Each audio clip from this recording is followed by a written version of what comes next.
Cube Radio. Salut, c'est Charles Dran avec l'équipe dans 5 minutes. On s'intéresse aux sciences, à l'histoire et à l'actualité. Aujourd'hui, on parle de cyberpropagande, et plus exactement de cyberpropagande chinoise. Un rapport d'une ampleur jamais vue vient documenter les techniques et les moyens du gouvernement chinois pour influencer, manipuler, tromper l'opinion publique. Un rapport de 650 pages publié par un organisme parapublic français, l'Institut de recherche stratégique de l'école militaire, l'IRSEM. Il passe tout en revue, les médias officiels, la propagande publique et assumée du Parti communiste chinois, l'influence des entreprises à l'international, mais aussi donc les stratégies clandestines de cyberpropagande. Ce volet-là, en Chine, il est assuré par une institution appelée la base 311. Alors, qu'est-ce donc que cette base 311? Quels sont ses objectifs et avec quels moyens? On le devine, des moyens immenses. Voici Baptiste Zapirin.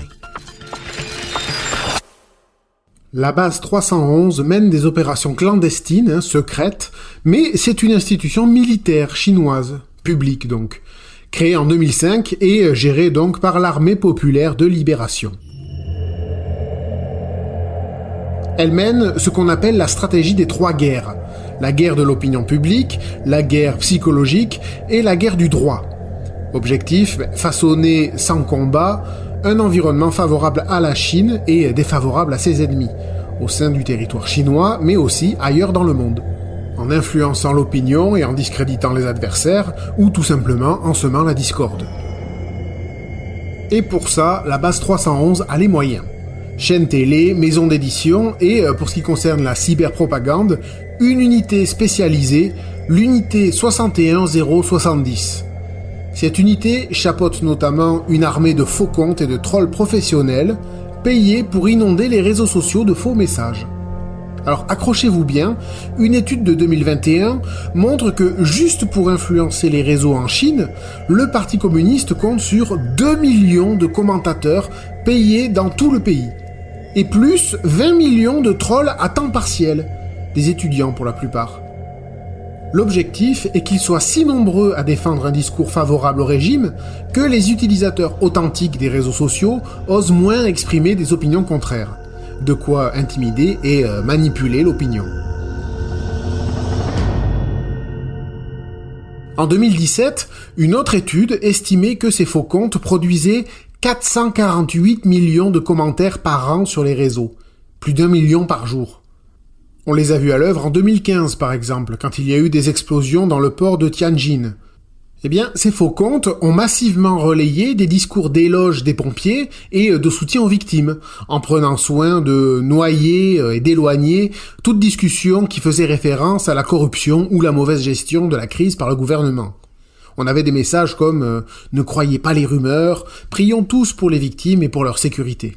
C'est beau la compassion. Et sur la scène internationale, le rapport français estime que les trolls chinois sont beaucoup plus agressifs. Ils défendent, attaquent, entretiennent des polémiques, insultent, harcèlent.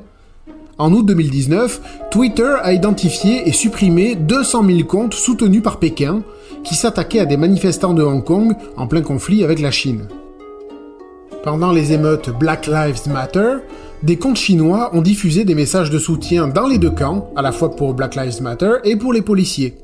Le but n'était pas tant d'influencer une cause que souffler sur les braises de la discorde, semer la pagaille et donc discréditer une démocratie libérale. C'est l'un des objectifs de Pékin. On ne sait pas combien de personnes emploie l'armée chinoise pour influencer Internet et les réseaux sociaux à l'étranger. Mais le rapport dit qu'elle utilise souvent les étudiants chinois, qui représentent désormais la plus grande communauté estudiantine à l'étranger. Et aussi des Chinois d'ascendance étrangère, pour améliorer la qualité des messages, pour qu'ils aient l'air plus locaux. Les sites web de désinformation, ça marche aussi. L'armée chinoise achète des fermes de contenu, des plateformes qui emploient des contributeurs externes, pour créer des articles pièges à clics, d'apparence journalistique mais de faible qualité, en utilisant des mots-clés pour être bien classés par les moteurs de recherche, pour maximiser les vues. Pour Pékin, c'est pratique, car ces contenus sont créés par des tiers et diffusés par d'autres tiers. C'est donc difficilement retraçable. Les enquêtes sur le sujet montrent que la Chine paye les contributeurs entre 20 et 200 $ par texte.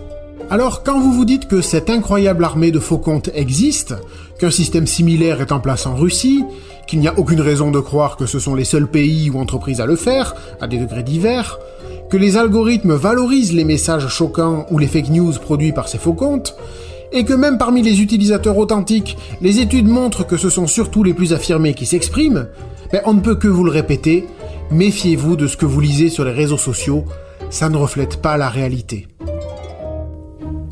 Ouais, ironie de l'histoire, hein, vous savez qui a inspiré la Chine pour développer cette stratégie de propagande? Ben oui, les États-Unis. C'est ce que dit le rapport français aussi. Les analystes chinois ont bien étudié la guerre du Golfe de 1991 ou encore la guerre d'Irak en 2003 et ils ont conclu que la guerre moderne se gagne aujourd'hui grâce aux opérations non militaires et que les États-Unis ont été les premiers à employer la propagande, les techniques de manipulation de l'opinion publique, les attaques psychologiques et les manœuvres juridiques offensives pour faire plier leurs ennemis. Volonté d'affirmer leur superpuissance et soft power galopant, la Chine et les États-Unis ont peut-être plus de points en commun qu'on le pense, d'où leur grande rivalité. Merci, Baptiste Zapirin, c'était en 5 minutes.